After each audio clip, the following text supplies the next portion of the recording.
اصداف مدافع. نظبط ساعتنا وانطلق الصفاري بطرس.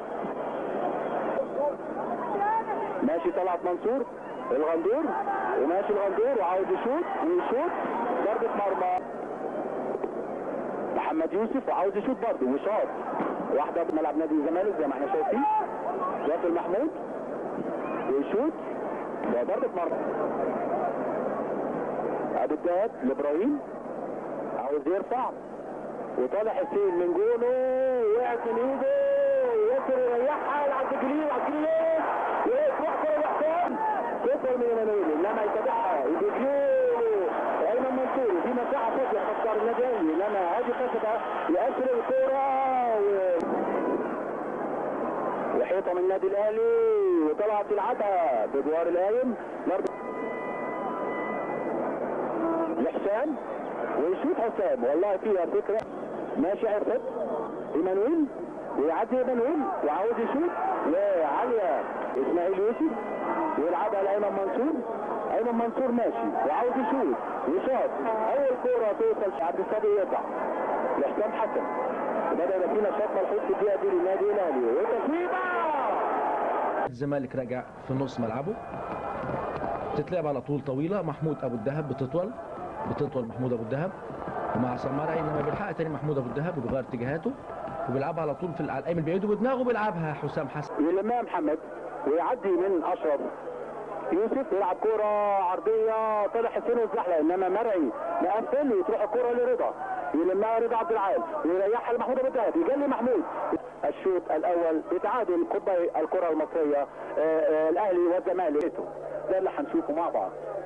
نظبط ساعتنا وظبطناها وبنلعب في بدماغه وتروح لابراهيم اللي عاوز يشوط وشاط عاليه ضرب حسام وهشام وتتلعب بينيه لياسر ريان وياسر ريان يعدي ويطلع حسين السيد. اعتقد ان نادي الزمالك هيبدا عصمت نصار يميل على الجبهه اليمين عشان يعاون اشرف يوسف والتحام ما بين يوسف واشرف محمد يوسف واشرف يوسف تشابه اسماء طبعا وروح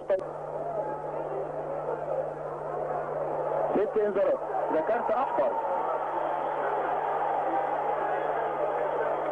ذكرت احمر وبيجري له ايمن وبيجري له ايمانويل ويلعبها لايمانويل وموه ايمانويل وحط الكوره في الاول. انديه الابطال الكاس هنشوفها مع بعض. بص الجون الهدف الجون طلع ازاي لو ما طلعش شوبير في التوقيت ده. ريان اللي بيتاخر دلوقتي في خط الظهر ياخدها منه عفت ويعدي وماشي وعاوز يشوط وشاط شوطه جامده انما احمد شوبير يمسك. اسماعيل يوسف بدا مرعي يطلع اهو ناحيه الشمال ويلمها مرعي ويلعبها عرضيه انما رضا عبد العال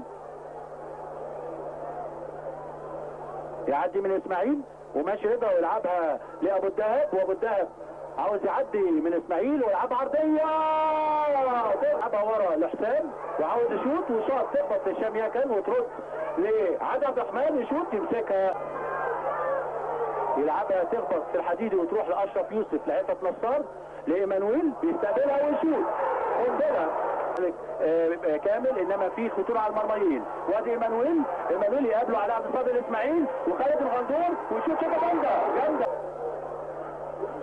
ايمن منصور يلعبها بجوار اللي يقطعها اشرف يوسف وماشي اشرف عاوز يعمل هات الخد يلعبها المرعي يلمها مرعي ويلعبها عرضيه ابراهيم حسن يفقد فرصه كبيره بين الاهلي والزمالك واسماعيل يوسف ماشي ويلعبها لاشرف واشرف عاوز يشوط وشاط يمسكها شوبير وترد من ايده وتروح لابراهيم حسن. اشرف يوسف ايمن منصور ويشوط شوطه جامده هو فوق. الهدف الاول لنادي الزمالك في الدقيقه 41 من قذيفه من ايمن منصور.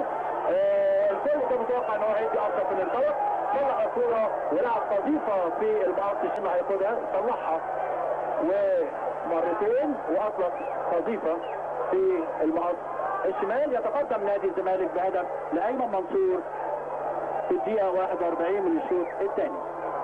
1 الزمالك لا شيء الثاني والمباراه ونادي الزمالك متقدم بهدف احرز ايمن منصور في الدقيقه 41 من هذا الشوط.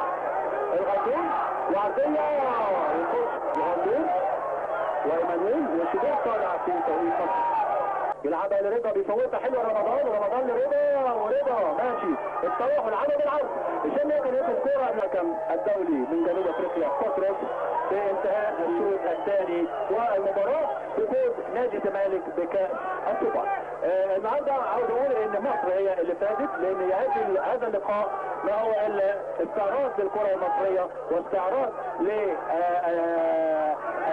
قطبي الكره المصريه الاهلي والزمالك.